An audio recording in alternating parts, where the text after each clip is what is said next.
Joining me to discuss all of it is Senior Legal Fellow for Advancing American Freedom, Hans von Spakovsky. Hans, twice in one day, but when we spoke earlier, this was not on our radar. I thought this might not come out till June. It drops today. It is a big decision because it says to Louisiana, drawing maps based on race, that's not constitutional. It is not respectful of the Voting Rights Act or the 15th Amendment. Your thoughts?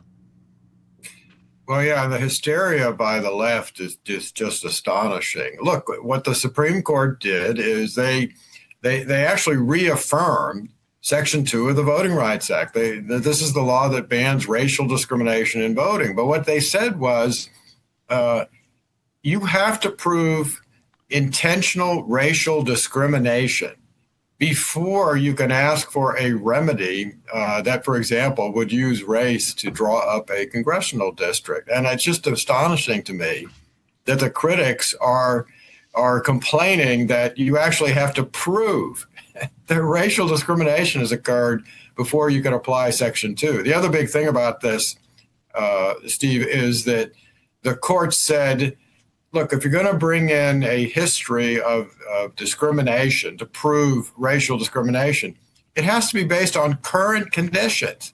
You can't bring in evidence of what was going on 50 or 100 years ago. And that's actually been happening in many of these cases. And that is also an important update to Section 2.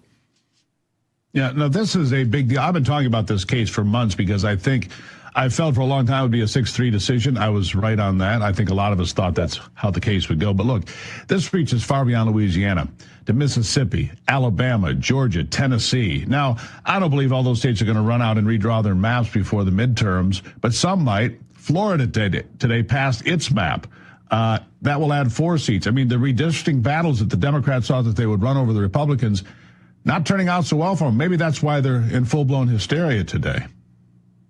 Well, that could be. The other important factor here, and this really affects Democrats too, is the Supreme Court warned the lower courts that in these redistricting cases, they have to disentangle politics from race.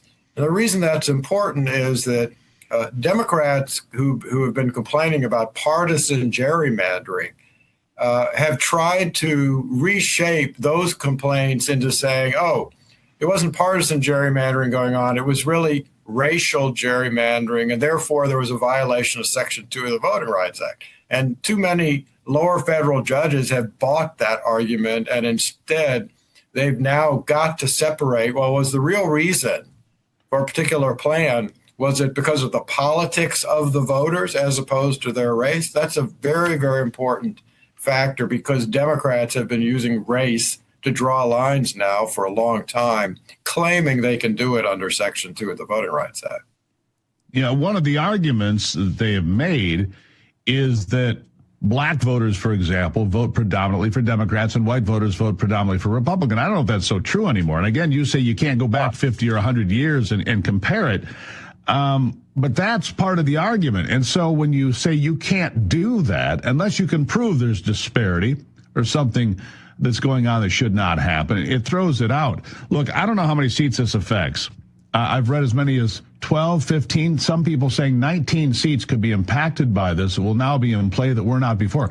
This has tremendous impact because, let's be honest, Hans, it is the Democrats who have gamed the system for a very long time, and finally they were told no, and they don't like it. Well, no, you're right about that. I mean, I've also seen those numbers up to 19 potentially congressional seats. But again, we should make the point.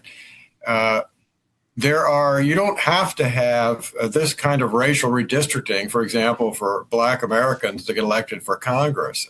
We've seen Black Republicans getting elected in multiple states, which again shows the key factor is party affiliation, not race. And that's because we are a completely different society today, one in which racial discrimination is rare in comparison to 1965 when the Voting Rights Act was passed. And it was entirely proper for the Supreme Court to update it and say, again, if you're going to make a claim under this law, you have to base it on what's going on today, not what was happening in 1960. Yeah, I'm old enough to remember this country electing a black man president not once but twice. The entire country, Hans. Hard to argue these things when Barack Obama was president twice. Now, let me move to Virginia and California because there's been some commentary, and I don't know, does this impact the districts voted on in Virginia last week or what they did in California just recently? Will this case have an impact? Well, I think it does potentially impact California because there is a lawsuit claiming that what California did actually violated the 15th Amendment. And the 15th Amendment was extremely prominent in this particular decision. So, in fact, yeah, it may have ramifications. I mean, right now, the new redistricting plan is in place, but there are still lawsuits going on there. And so this could affect them. Will it affect Virginia? Right now, this is in the Virginia state courts, and we actually may get a very quick decision from the Virginia state Supreme Court that doesn't have anything to do with race or the Voting Rights Act, but everything to do with the state constitution.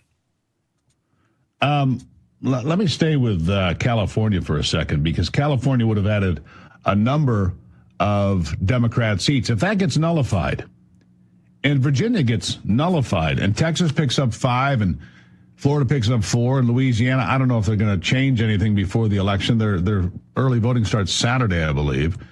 But this could mean an advantage for the Republicans in the 26 elections. But if you look forward, Hans, it's not just this decision. It's also the census coming in 2030, because there's been this massive shift into red states like Texas, Tennessee, Florida, Georgia. You pick your state. There's been an influx of people because of the bad policies of blue states. They're going to lose 7 or 8 seats in blue states that'll be picked up by red states. There's another 12 or 14 seats in Congress. You add that, let's just say it's 16 seats. We've just kind of gone, that's 30 seats to the Republicans in the next 4 or 5 years. That is monumental in the shift of power.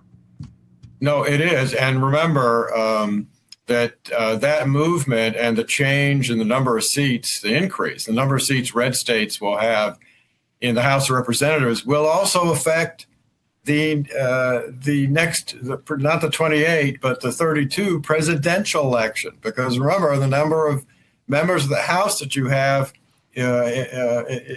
is equivalent to the number of electoral votes that you have, plus your 2 senators. So actually, Republicans are going to gain more strength and power in that presidential race. That's right, which they should have had following the 2020 census. We know that was gamed by people on the left because Florida got shorted, Texas got shorted, New York held on to a seat they should not have, and I could go on with more examples. All right, let's focus on Virginia for just a couple of minutes here. You pointed out the state Supreme Court in Virginia refused to certify that election, just like a lower court did last week, the day after that vote. It's not looking promising for the Democrats in Virginia because they violated the laws every step of the way, if I'm not mistaken. Can you explain? Yeah, the state constitution says that for a referendum to get on the ballot for people to vote on, it first has to be passed twice by the state legislature. And then a general election has to intervene between those 2 sessions. When they passed this in their first session, early voting had already started for a general election. So the argument is being made by the challengers that there was no intervening general election between the 2 sessions of the legislature because, in fact, voting had already started. That's actually a pretty strong argument and might be the reason why the Supreme Court refused to stay an injunction issued by a lower court in the state saying you can't certify the election. Pretty hard to argue there's an intervening election when you're in the middle of an election. Right. Hard argument to make, I would say, the least. Was it passed twice by the legislature? I don't know. Well, the other part of the question is they used a special session for one of the passages of this referendum. Special sessions have to be called by the governor. The governor had called a special session for the budget, the state budget. And then once they did that, everybody went home. Democrats suddenly came back and said, oh, no, we're continuing this special session, but we're doing it for the referendum.